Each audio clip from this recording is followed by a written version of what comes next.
Hello and welcome to The Print. I have with me Ashish Khetan, who has just quit from the Aam Aadmi Party. Ashish, you're a famous man. Thank you. I don't think so, but I will take that. Take that as a compliment, we hope. But tell me, why did you quit the Aam Aadmi Party? After all, you were one of its founders, one of its most visible faces. What happened? It is a very personal decision, and it's just part of the trajectory of my personal journey. As a journalist, I got into politics. Right. And it was out of a deep desire to bring about change in the way system functions, in the way government government functions. So I always saw myself as a journalist, and for the last year and a half, I was full of self-doubts whether this is my journey and whether I would like to continue in party politics and electoral politics. But what kind of self-doubt? Is it that Arvind Kejriwal, would you call him a dictator? No. You would not call him a dictator, but why not? After all, he is perhaps the reason you've quit? No, he is not the reason I have quit. There is no individual or there is no specific episode because of which I have quit. It is my own, as I said, my own journey, because after a point you need to ask yourself that what is your central being, what do you want to do, where you want to build your station in life. So the Aam Aadmi Party did not provide you with sort of resolving these self-doubts? I have only got love and respect from the party and its members and volunteers. Nice. Yeah, so I have no, I have no rancor, I have no grudge, I have no complaints. So as I said, it's my own personal journey and how I can make an impact. But when you say that you have no rancor or doubts, but you did have self-doubts, what did that mean? That you couldn't do enough for the party, for politics? I told my colleagues also that I am not cut from a political cloth. What does that mean? Actually, you require a different orientation to be in politics 24/7, full time. Either you are in politics 24/7 or you are not. You cannot be half politician. So you felt you were a half politician? In a sense, yes, because I could not see myself completely transforming myself to that personality of a politician. I didn't want to be that. At this point of time, I just want to say that there are certain changes that you have to bring about in your own personality, right. In your own character, in how you deal with people, and that was not possible with me.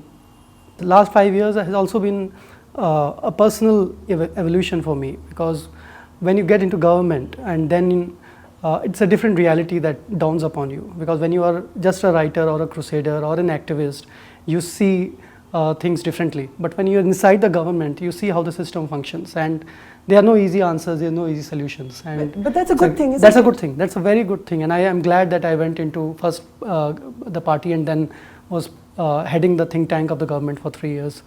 There's a lot to learn. So were you disillusioned when you say that it's so different? Does that mean that perhaps you were disillusioned with what you saw? Disillusioned, I mean general disillusioned with the way the politics is in the country at the moment. So I'm disillusioned in general. I'm not disillusioned with any individual or with any specific party. But yes, the way our politics is structured at the moment, which is too adversarial, too confrontational, too negative, it is not good for the country. In what way? That we don't reach out across the political spectrum? Absolutely. And it's a zero-sum game, and I'm just surprised and amazed at why politicians who are holding positions of authority and power, they don't realize this, that they are involved in a zero-sum game, which is bringing each other down, pulling each other down. Say the Aam Aadmi Party and the BJP, there was a lot of rancor, right? Yes, everywhere. I mean, why just Aam Aadmi Party and BJP? Mm-hmm. Between BJP and Congress, yes. Between other parties as well. Mm-hmm. There's no constructive dialogue, and recently when Atal Bihari Vajpayee passed away, why are we celebrating him? We are celebrating him because he had the ability to reach across the aisle and and talk to his adversary. Right. What are we celebrating? We're celebrating that he took the bus to Lahore. Yes. Yeah, and even after Kargil, he had an Agra summit. That's right. Right. So, but you were different. The Aam Aadmi Party was supposed to be different. That's why it became, from the India Against Corruption movement, it evolved into a political party. So AAP was supposed to be different, yes, right? Yes. Yes, indeed. Yes. So yes, and what happened? I think the the party got caught into the vortex of politics, as I say, as the things stand. But yes, in what way? I think there was an onslaught on the party. But yes, the party could have handled that onslaught in a better way, because there were battles that were worth fighting and there were battles which were not worth picking. Like what? I mean, I don't want to go into Sure. specifics. But when you say there was an onslaught, what? There was an onslaught by, I think, certain forces in the center. Okay. And In Delhi? in Delhi. In the BJP? Yes, in BJP, there was an onslaught against the party, and I think certain elements in the media were also completely hostile. But again, we also made mistakes. So what kind of mistakes did you make? Were you not able to handle this onslaught? Yes, because there were not enough means to handle that onslaught. But maybe each of us, and I talk about myself individually, I'm not speaking on behalf of anybody, but each of us could have been more dignified and sober and mature. So, you had a huge mandate in Yes. 2015. I mean, it was incredible, 67 Yes. seats out of 70 in Yes. Delhi. Yes. And in a sense, it seems after 3 years that you frittered it away. I won't say that the mandate has been frittered away. I think universally, government's work in the fields of education and health especially is being talked about and recognized. Right. So it is not completely frittered away. But yes, the complete change, the paradigm shift that the party wanted to do, that could not be realized. But again, that was partially because the circumstances and the environment in which the government functioned was very, very hostile and adversarial. The BJP government's Yes, context in which the BJP... Yes, I think from day one there was mutual suspicion and mistrust, and because the way power centers are diffused in Delhi and there are shared responsibilities in Delhi, Right. Delhi can only progress and develop if all these power centers work in a harmonious and cooperative manner. And So which was what- not happening. So what was it about, for example, that Aam Aadmi Party and the BJP? Why was there a clash from day one? I don't think there was just one single reason. There were many reasons. I think there were people in between who created a lot of mistrust, and they.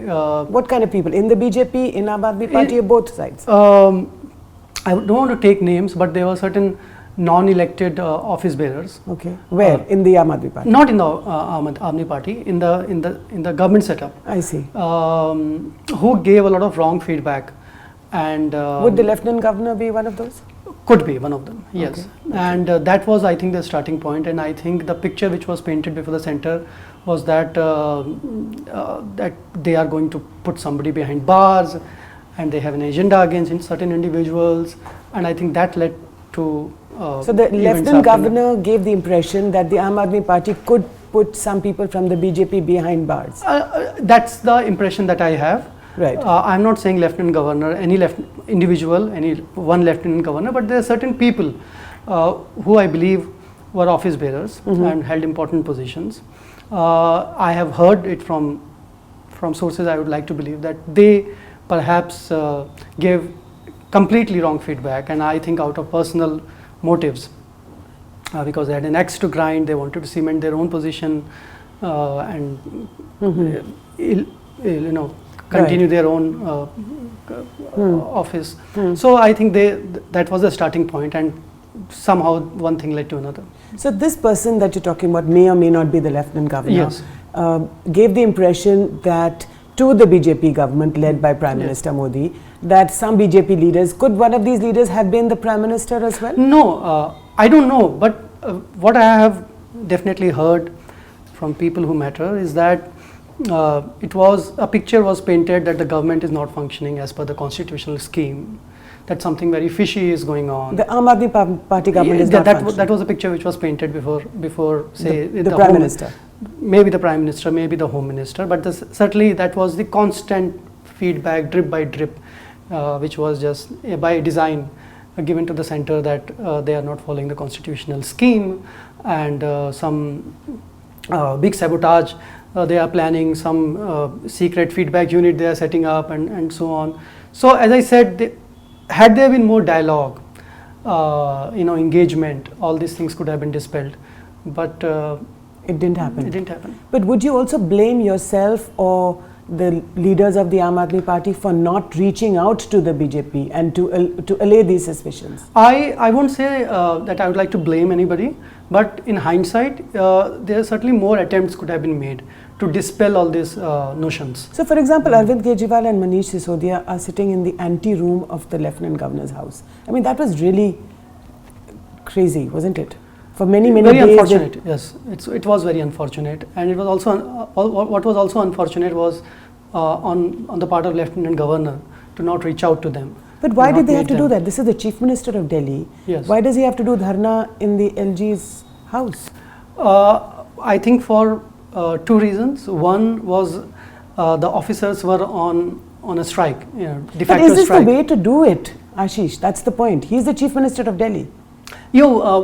I know one can disagree with his means, but I think the larger point that he was trying to make was that because LG controls services and the entire services were on de facto strike, and he had been reaching out to LG and requesting him to ask services to return to work. But did some of you tell Arvind Kejriwal that this is not the way to do it? I think things had reached a point where he believed he was left with no other option. Because this strike. But did you tell him, for example, or did other people? No, I didn't have any such conversation with him. It's all started in the month of Feb. Right. And in the month of Feb, there was an unfortunate incident where it was alleged that the Chief Secretary was assaulted and so on. And from then on. Was he assaulted? Well, the matter is sub judice, so I would not like to comment. Okay. So the court will decide what is right, what is wrong. Sure. Yeah.